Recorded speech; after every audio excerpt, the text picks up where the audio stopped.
Tak. Uh, Good morning, dear colleagues.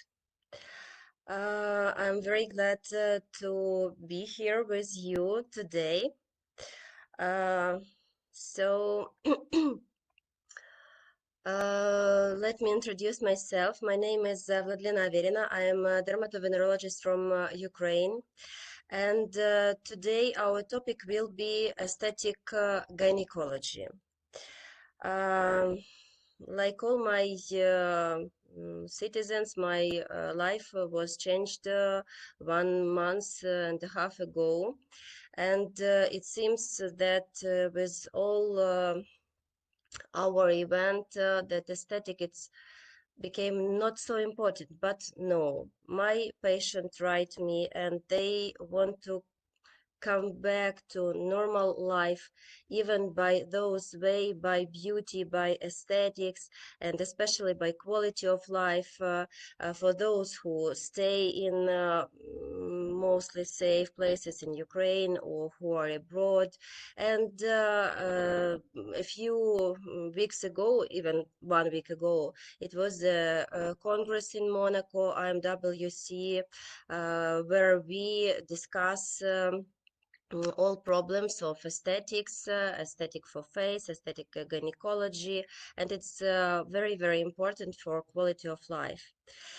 So, good morning for everybody who join us, and let's start. Hyalual company is a Ukrainian company with research and development based in Ukraine and in Switzerland and manufacturing in Italy. And Hyalual company donated millions of hryvnias to our army children and supports a lot Ukraine and the citizens of Ukraine and army. So we today will speak how to use not only injectable but all methods of aesthetic gynecology, and you are very pleased to ask questions. So many say good morning. It's very pleasant. So you can ask questions just at once, and I will try to answer. If it will be further in the presentation, I will tell that we will talk about a little bit later. But if it's just the topic from the slide, just don't hesitate to ask me in and write messages. So, aesthetic gynecology, so like this. And the beauty of intimate zone was in sculpture, in pictures, and for example, this picture I made in Musée d'Orsay in Paris, and this painting was 100 year in the storage, and only in 1990s it became in Musée d'Orsay because it was a scandal when painter made this picture, but etc. It's only that region that we will talk today about. This picture is like an allegory of ages. It calls 3 ages, how women look at self, the perception of the society, etc., from the youth till the old ages. So this is very important. And the definition of vaginal health is an absence of sexual dysfunction and light and moderate incontinence. This definition was made by Nathan Garrett, who is the president of Female Pelvic and Medicine Institute in Virginia. We know that European and American school, they are very powerful, and in IMWC was presented mostly European school. So this definition is very interesting because in the beginning is not having these problems. So we will talk about this these situations and how to improve it. And here is the causes that decrease vaginal health. Of course, it's not only menopause. It's birth of children by natural way, because we know that after that many women has incontinence. It's a cumulative effect of menopause and aging, and we also know about that. And can you tell me, please, who is gynecologist? Because I know that here is gynecologist, dermatologist, some may be aesthetic practitioner who is allowed it in their country do aesthetic gynecology. Can you just put plus who is gynecologist here? And also surgical menopause, the side effect of cancer treatment, and we know that after that there is also dryness and itchiness, etc. And also after chemotherapy and radial treatment. And the symptoms, urogenital symptoms of menopause, but it can be not only in menopause. And that symptoms, the first is dryness of vagina, burning sensation and irritation of the vagina genital area. And we know that especially to gynecologists, women has such a complaint. But for example, for dermatovenerologists, my patients not always, of course, tell about that. And if you do both aesthetic of face, cosmetology, dermatology, and aesthetic gynecology, so it will be useful to take all full anamnesis. And ask about that, but very carefully. For example, some marketing tricks. My patient asked me, for example, that I was on the congress or which the latest training or study I take. And I tell that, I was on aesthetic gynecology congress. We discuss such problems, and you in this way will give the knowledge to your patient that you also do these procedures. Or sometimes you can tell that, I'm so excited. My previous patient just come to me and said that we made such a treatment with her hyaluronic acid or PRP in intimate zone, and her quality in life improved. So just to know your patient, to give knowledge to your patient that you did this and you do these procedures. That's why I ask who is a gynecologist, because for gynecologist, it's just your treatment, but for dermatovenerologist and other doctors, you should tell that you also do these treatments. So dryness of vagina after deficit or lean of vaginal lubrication, discomfort or pain during sex, and weakened sexual function, urgent need to urinate, so stress incontinence and in other kind of incontinence, and recurrent infections such as bacterial vaginosis of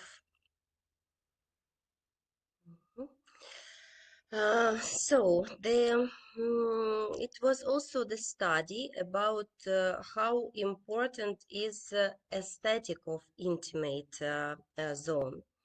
And it was very interesting that physiological need in sexual life, like a better sex, so aesthetic is important or not important, or function is important. So, and that was a study which was published by Marco Pelosi, founder of International Society of Cosmetic Gynecology, that in age 30, 40, For women, their needs, it's more dense and narrow vagina, especially after childbirth, and correction of visible areas, labia majora, for example. So how it looks like, the aesthetic is important. And all our methods with volumization of labia majora, or labiaplasty with labia minora, or thread vaginal narrow with the widen rima pudendi. So that's important, the function and aesthetic. And the another age group, also like a physiological need in sexual life, 50 plus, and we understand that it's a perimenopause period. It's the enhancement of lubrication during sex, because we understand that it's a dryness, no pain from stretching vagina during intercourse, and reduction of labia minora, because labia majora also lose volume and didn't cover in the labia minora.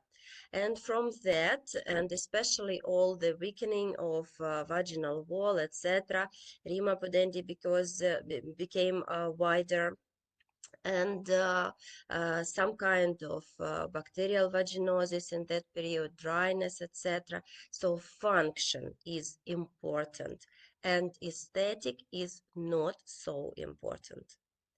And you see it's from this review. So methods of correction. Why we call aesthetic gynecology? Because, as you can see here, many methods of corrections come from aesthetic medicine. You see, HA boosters, PRP, botulinum toxin, threads, they come from cosmetology, from aesthetic medicine. That's why this part of gynecology calls cosmetic gynecology or aesthetic gynecology, but gynecology, of course, it's the first. And I always said that aesthetic gynecology is functional beauty, because many specialists who don't do any procedures with that think that it's only about beauty. No, it's the first, and you can see the symptoms and the conditions that we can solve their problems. It's mostly functional. So vaginal dryness, burning sensation, irritation, how we can treat, which methods. Of course, it's very good when we use combined therapy, because we understand that we cannot solve this problem forever if it's perimenopause. So it should be repeated treatments, maybe once, twice per year, dependent of the hormonal status. And of course, before our treatment, because this treatment is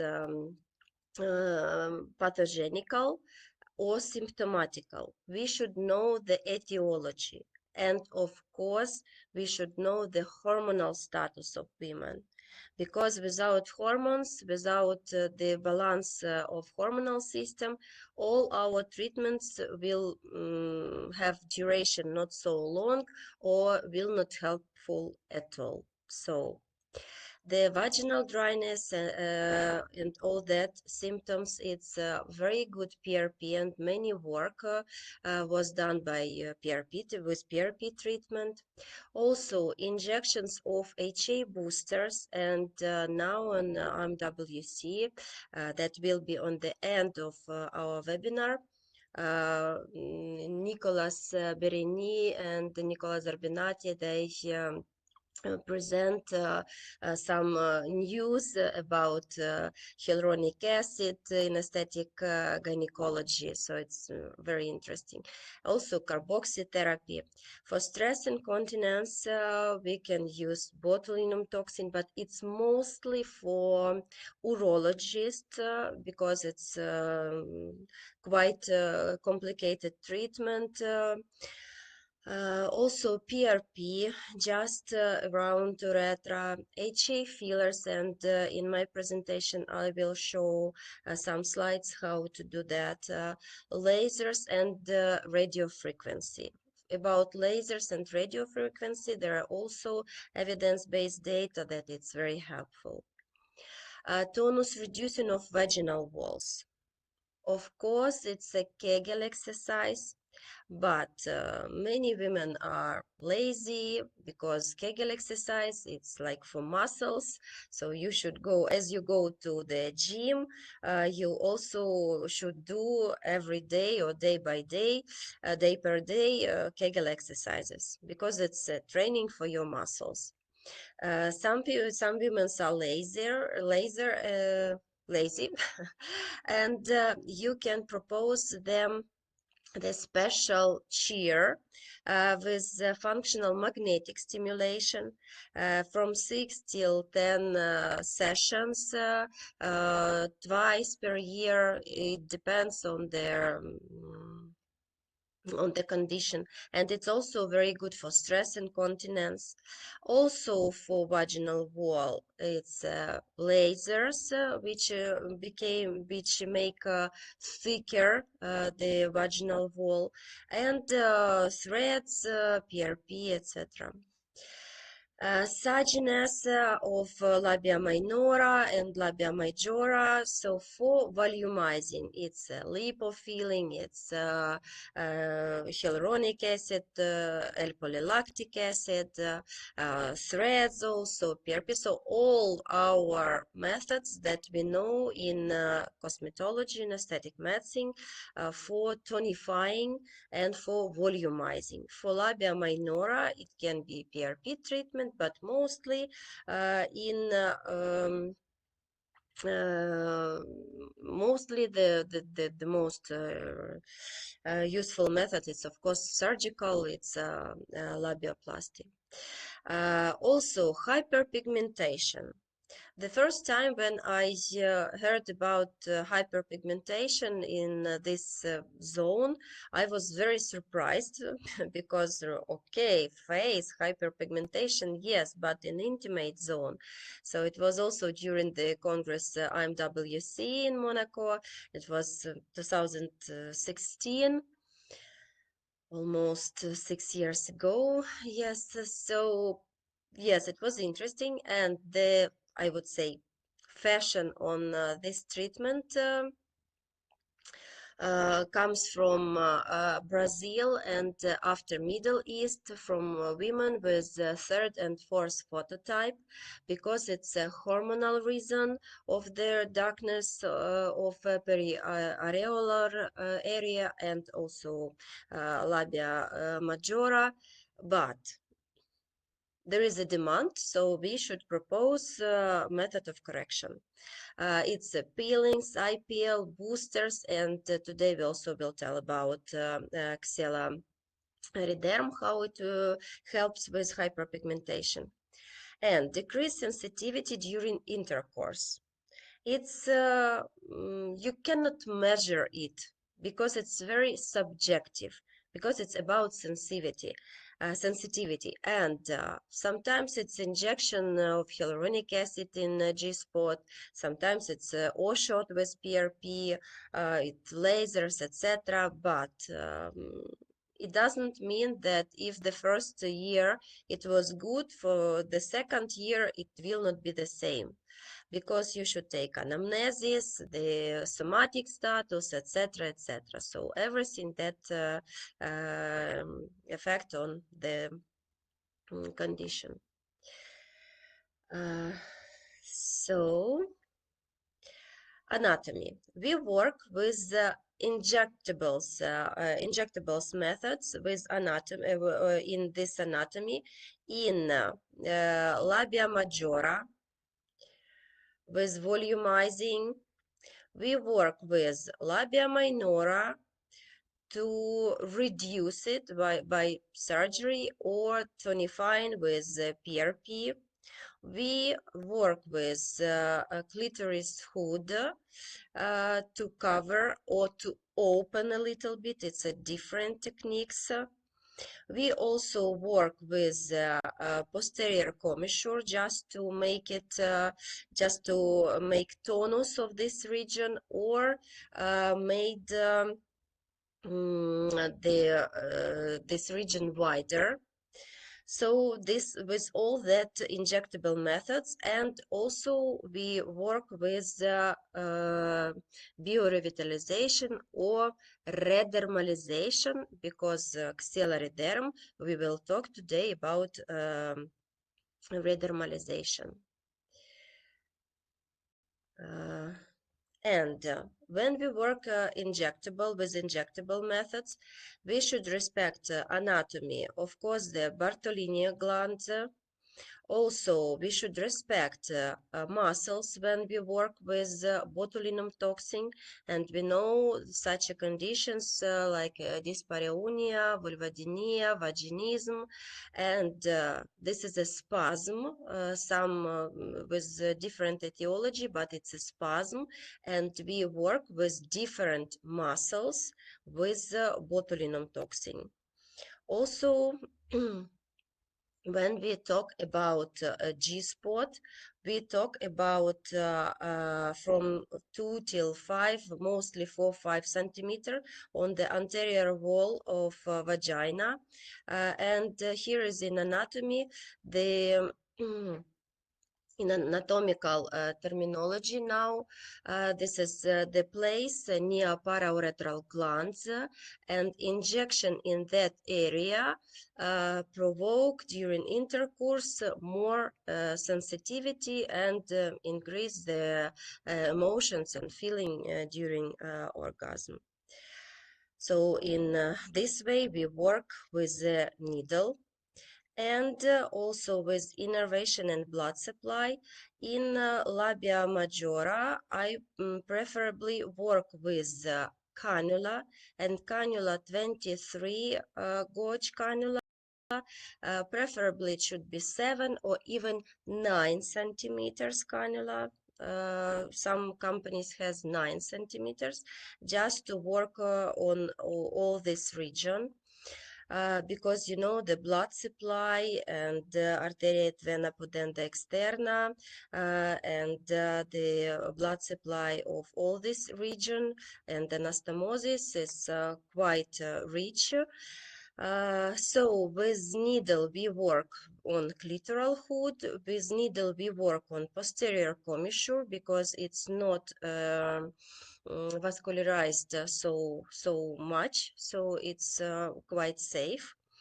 And you can see that here is the subdermal fat, which reduce with age, and of course the appearance of labia majora becomes wrinkling, and the labia minora became more visible because of that.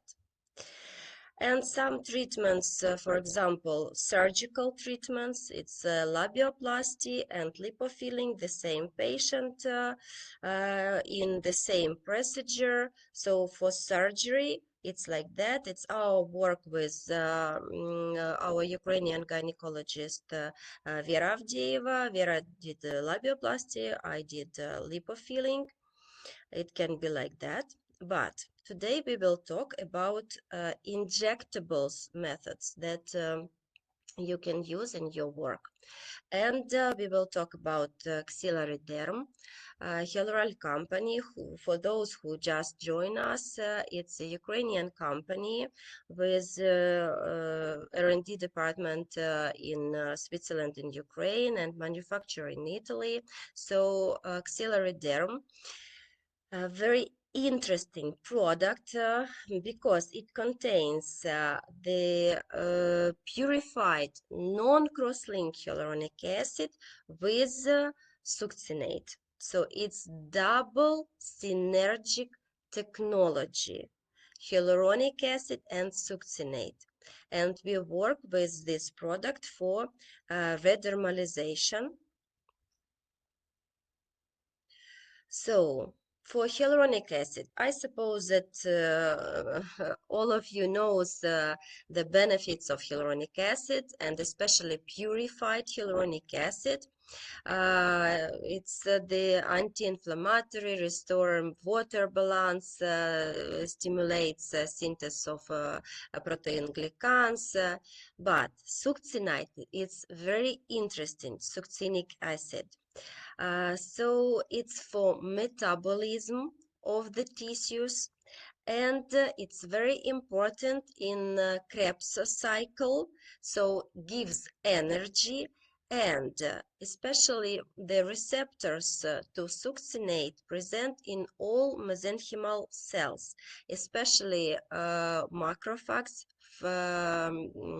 fibroblasts. So that's increase the synthesis of growth factors and directly normalize microcirculation, lymphatic drainage, antioxidant properties, prevent damage of cells membranes, and of course stimulate also synthesis of structural proteins. So the combining these two active substances, it gives us the synergically stimulates fibroblasts, their synthetic and proliferative activity. So we understand that fibroblasts will be more in quantity, and also the synthesis of collagen, hyaluronic acid also will be increased. So it was a study and was described, so has evidence-based data. So for stimulating of fibroblast proliferation, it was a study only for sodium succinate, only for hyaluronic acid, and when these two substances was combined, you see that it was much more proliferation of fibroblasts in this study. Also, the metabolic activity with all the production of free amino acids. For axillary derm, you see that it was just control group, only hyaluronic acid, and when it was combined with succinate, it was much more increased. So it's a building material for our cells, this free acid, amino acids. It means that our tissues became healthier and tighter. Normalization of energy metabolism. In the second year of medical university, we has all of us biochemistry, and we all know that cycle of Krebs is the energy metabolism. So succinate needs for cycle of Krebs, and the effect of metabolic process when we give succinate to our cells gives us cellular respiration, normalization of ion transport, increasing protein synthesis, and increasing energy itself. So, of course, not only for intimate zone, we need and we work with axillary derm all over the face. And now I would like to talk about a little bit about the filler, Alexa. And Alexa has two kinds of viscoelastic properties and concentration, medium and volume. It's a cross-linked hyaluronic acid. Medium has 70.5 concentration of hyaluronic acid, and the volume has 20. Of course, and you can see the gel structure, viscoelastic properties, etc. Volume, it's for volumizing, and medium, it's for restoration, for wrinkle fillings, etc. But we will talk about aesthetic gynecology, and I will tell after in which zone we will use these products. If you have questions, please don't hesitate to ask. Alexa has all certification, as you see, so and also Italian production. The most important from these fillers is the physiological osmolarity for medium and volume, so it's close to physiological value, and you see that it's lower than 300. It means that if it's lower, it means that there will not be swelling. The ratio 1.1, it means how many products you put in the tissue, so the same quantity will stay in the tissue. It did not it doesn't retain water. And it's very important, especially when you work with face. And it was also the study about the parameters, and so osmolality, it's very important for quality of the hyaluronic acid filler. And about other Alexa benefits. So it's a high quality raw material, hyaluronic acid from Shiseido Group from Japan. The presence of BDD is much less, so it's also important because we know that BDD, it's a very powerful oxidant, and when the process is not appropriate, or BDD is much more in hyaluronic acid filler, it will provoke swelling, etc., and immunological reaction, so it's very important. Also, the buffer system, it's important for osmolality and for swelling also. So here is phosphate, natrium chloride, and potassium chloride.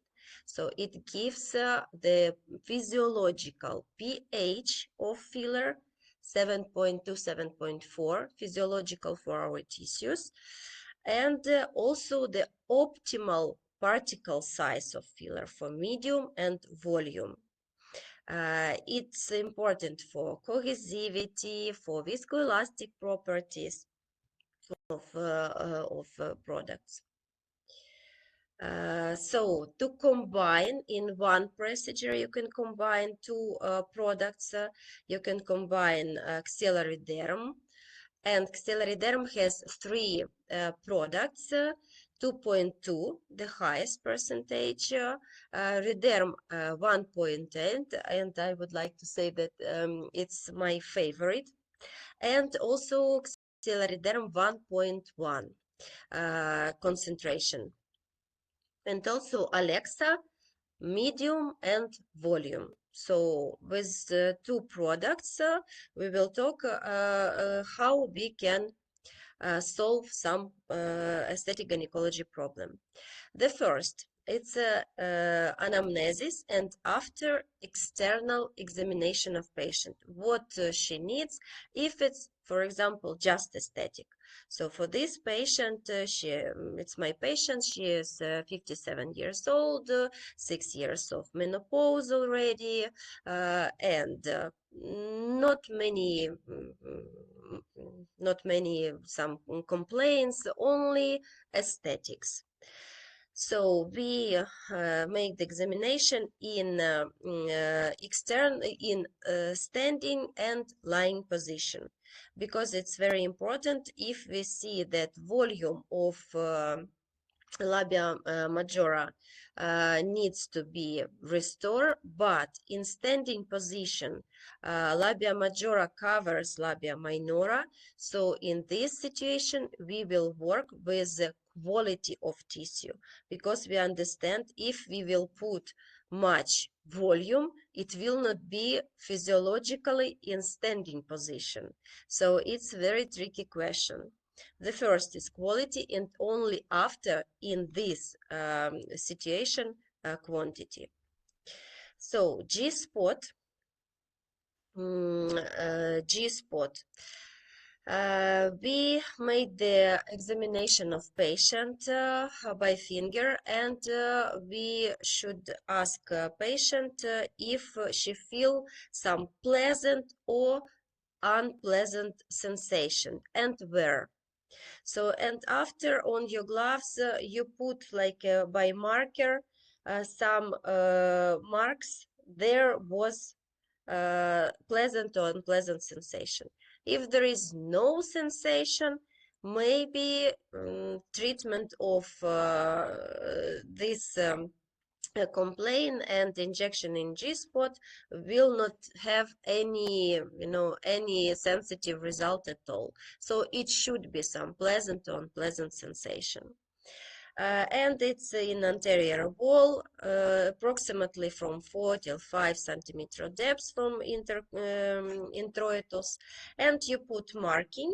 And after, when you put the mirror into vagina, you will see on your syringe also you put this measure where should be you, how deep should you be with your syringe, and you inject submucosally 0.8 or 1 cc of Alexa volume. And it's important to tell your patient to be in your clinic maybe 20-30 minutes, and to go to toilet just to see if there is everything with urinate process, that there is no obturation of urethra, because the main complication, it's not bacteria, it's obturation of urethra. So you should remember about that, and ask your patient how it was, no difficulties, etc., etc. So like this you should take in account. For urinary incontinence, we understand the causes, and this slide was given me by Vera Avdeeva, our Ukrainian gynecologist. So the cause of incontinence, it's detrusor overactivity, sphincter dysfunction, and pelvic floor weakness.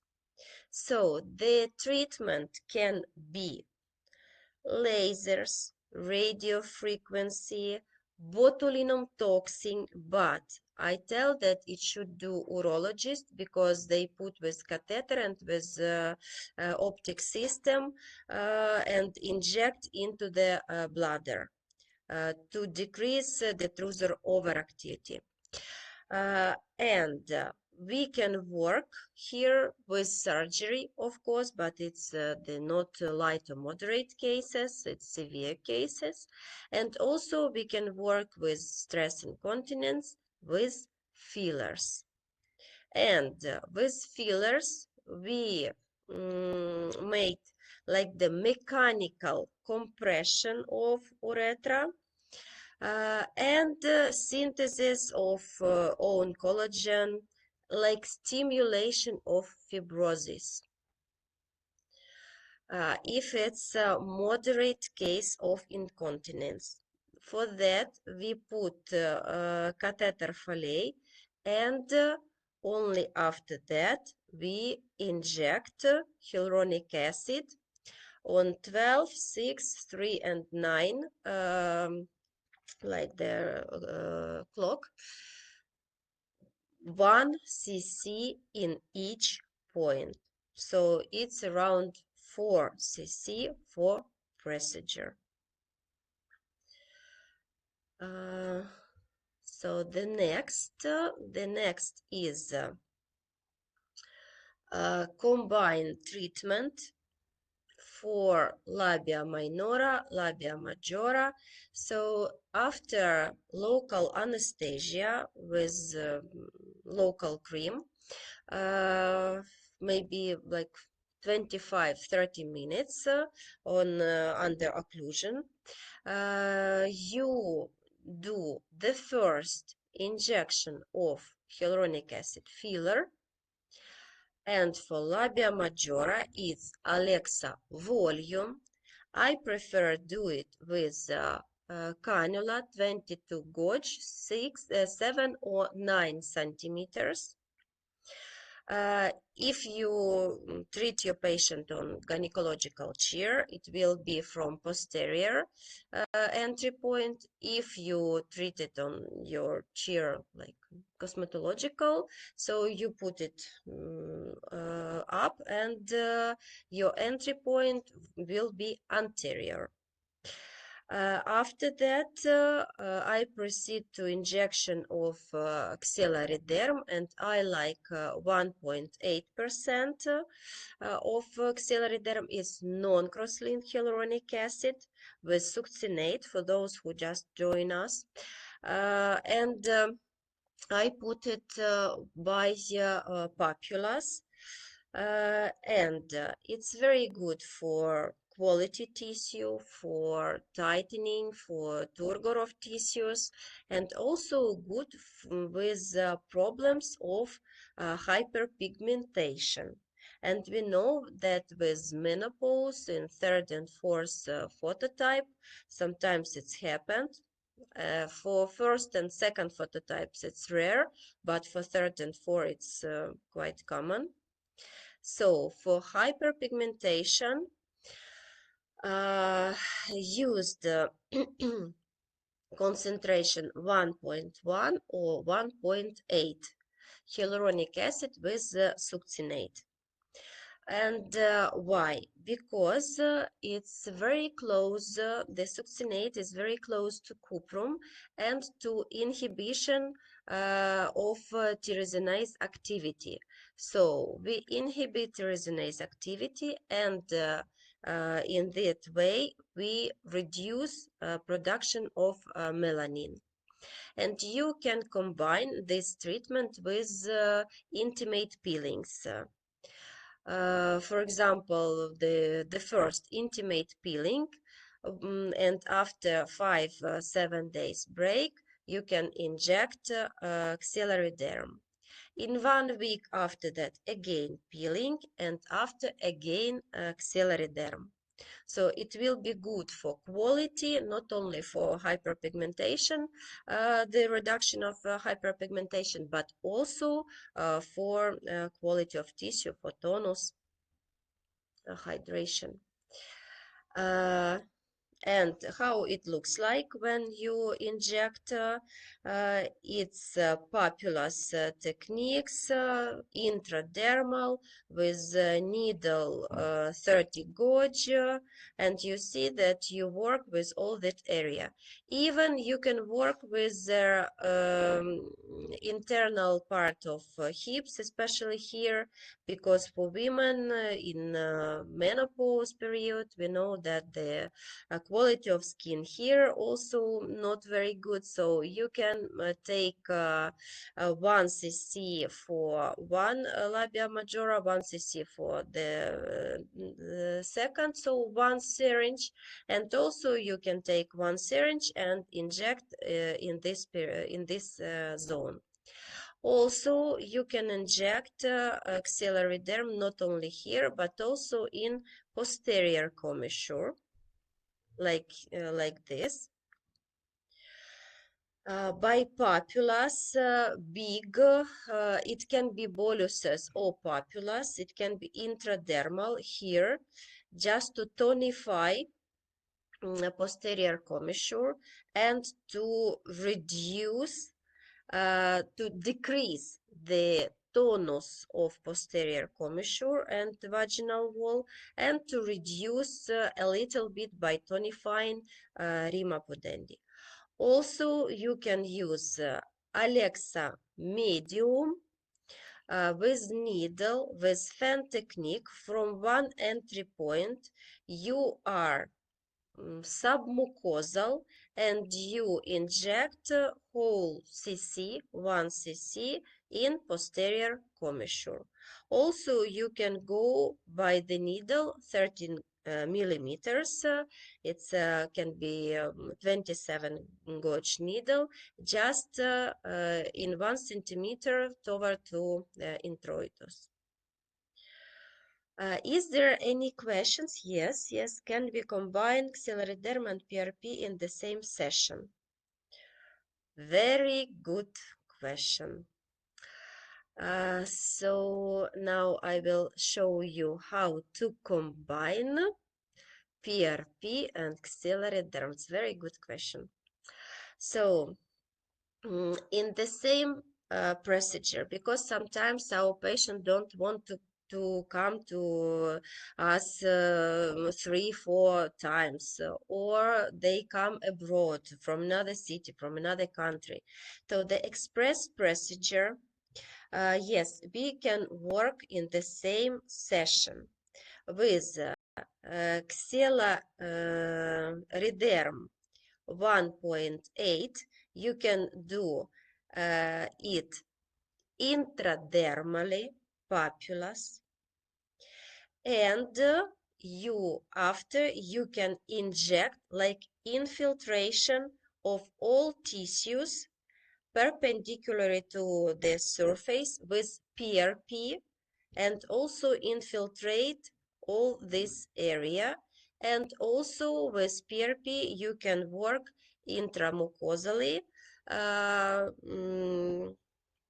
with the vaginal walls. After that, you can work with Alexa medium by needle with posterior commissure, and with Alexa volume by cannulas with labia majora. Also with Alexa medium, you can work with clitoral hood. And after that, also you can use PDO threads, 29 or 27, but small one, 3 or 4 centimeters, just to tonify and to reduce a little bit, to contract the like the dermal graft. So this is express procedure. Or if you use threads, you can put threads, and after threads it's has a needle conductor, so you can inject PRP just in the needle with threads. You inject, you put needle with thread, don't go out with that, put here syringe with PRP, inject PRP by removing needle. So threads with PRP will stay inside, and PRP and threads also potentiate collagen production. It can be like that. Or it can be xyleriderm with PRP, but xyleriderm is more superficially, especially when there is a hyperpigmentation, and PRP is deeply by big boluses. And also pay attention to posterior commissure. And I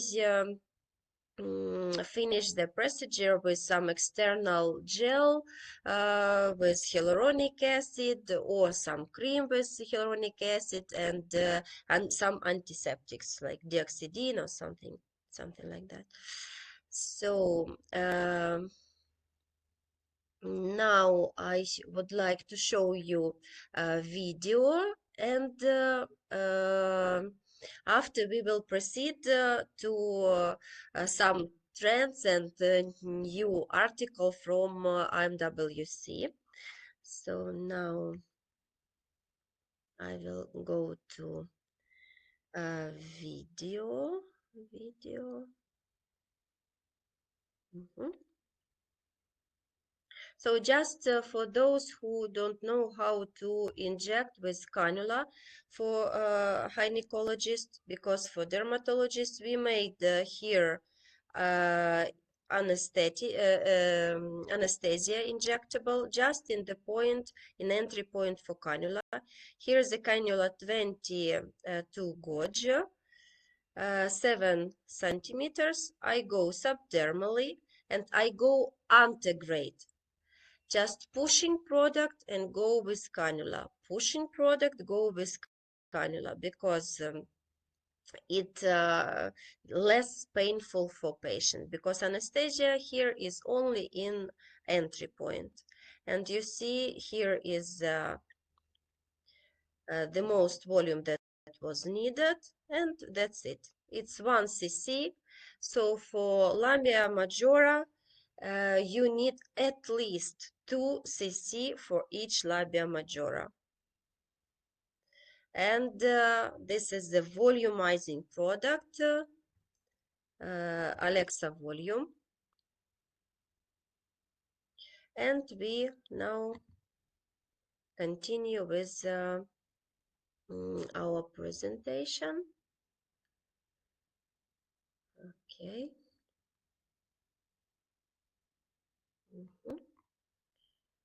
So our slide, yes. What was new on IMWC? It was a very interesting session, and Nicola Berini proposed to do like a boxing day. We discuss many methods of correction and discuss, is it really effective? Ask many tricky questions. It was quite interesting, because when everybody agree, it's like okay, but sometimes, especially if somebody has another opinion, and especially evidence-based data that this method is not working, we were discussing a lot what is better, botulinum toxin for vulvodynia or hyaluronic acid. And that was especially about hyaluronic acid. It was the lecture of Nicola Zerbinati, and he present the new article, evaluation of effect of multi-point intramucosal vaginal injections of specific cross-linked hyaluronic acid for vulvovaginal atrophy. And it was interesting during this work who was done by Nicolas Bereni, that the goal or the aim of this prospective B-centric pilot study was explore the efficacy of injection of on vaginal some changes. Is there some changes or not? And it was so shown that hyaluronic acid involved in expressions of some genes, reduction of vaginal of vaginal atrophy symptomology, and improve the patient's satisfaction and sexual function score. But it was not demonstrable changes in total vaginal mucous thickness. So it was quite interesting.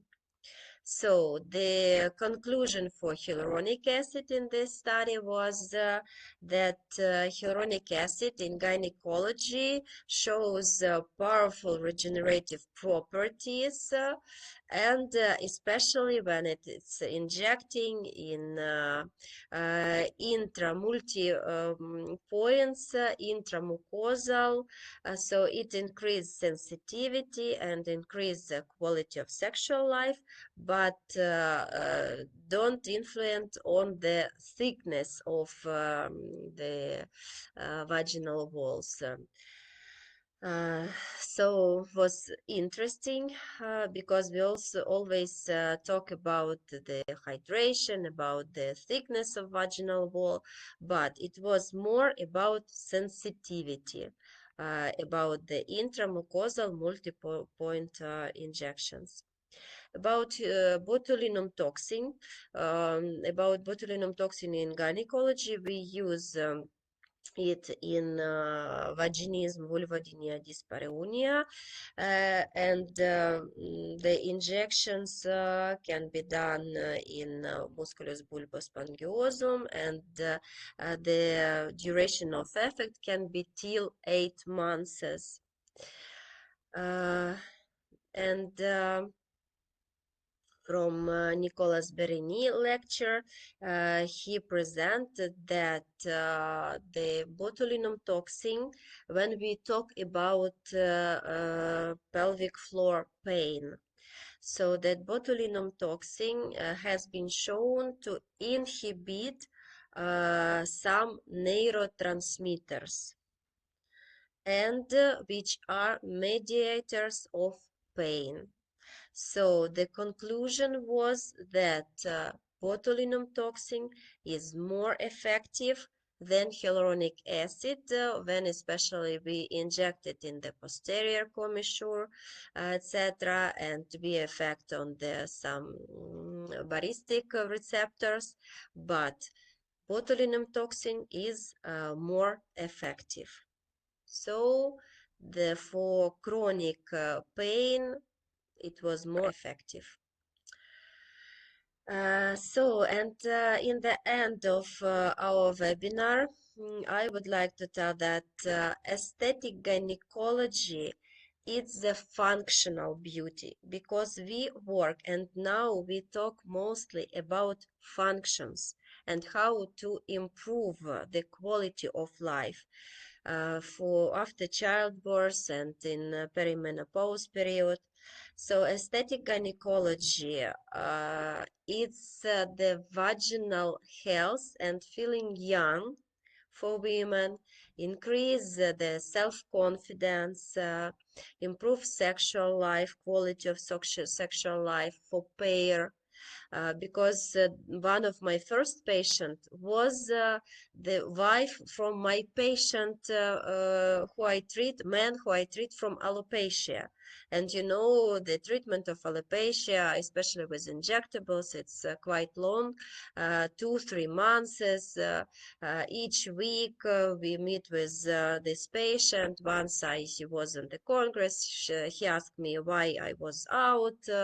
I tell him that, you know, I also do aesthetic gynecology. Oh, such interesting. And what problems I tell him, and he bring his wife and tell that she's 28 years old. They are very open couple, and that she's 28, 2 children, and can you do something to you know, to renew and to do how it was before childbirth. So it's very important, the quality of sexual life for pairs. And of course, the sexual life and the quality of life in general. So thank you for your kind attention, and don't hesitate to ask questions. Now we have a few more minutes. If you have questions, I will be glad to answer. And the activity, I see that many attendees was from the beginning till the end of our webinar.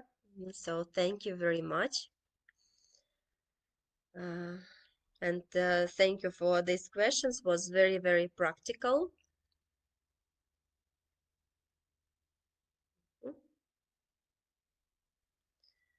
Okay, so thank you very much, and we will create another topics.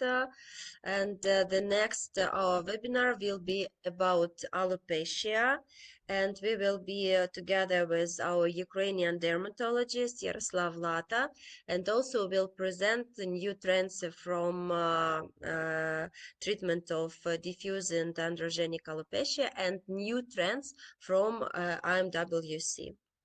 So thank you very much and enjoy your work. Thank you.